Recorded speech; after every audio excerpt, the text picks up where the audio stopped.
নমস্কাৰ সকলোকে। তো মই কি নাম আছে তোমাৰ? মেঘালী দাস।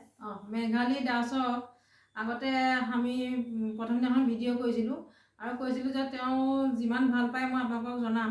এতিয়া সেই দিনটো আহি গ'ল আজি, সেইকাৰণে মই জনাব বিচাৰিছোঁ মেঘালীয়ে আজি 3 দিন থেৰাপি ক্লাছ কৰাৰ পিছত তেওঁ এতিয়া আজি কিমান ৰিলিফ পাইছে আপোনালোকক ক'ব। এয়া মোৰ ওচৰত মেঘালী দাস। নমস্কাৰ, মোৰ নাম শ্ৰী মেঘালী দাস।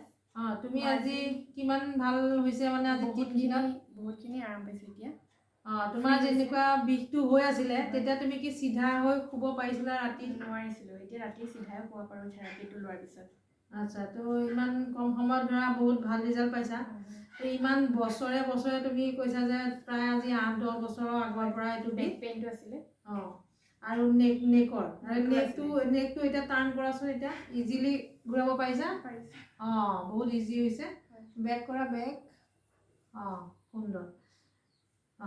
বঢ়িয়া। তো সেইটোৱে কথা, আমি থেৰাপিৰ দ্বাৰা কিমান জল্দি আমি ৰিকভাৰী হ'ব পাৰোঁ এতিয়া গম পাইছা তুমি।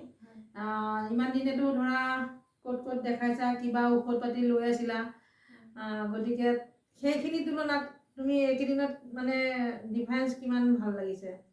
এতিয়াতো বহুতেই ভাল পাইছোঁ বাৰু।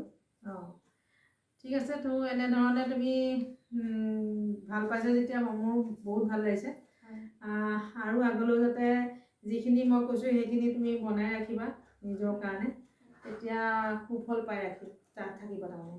আৰু বেছি অসুবিধা যাতে নহয় তেনেকৈ নিজে নিজৰ কাৰণে কৰিব লাগিব। ঠিক আছে, ধন্যবাদ সকলোকে।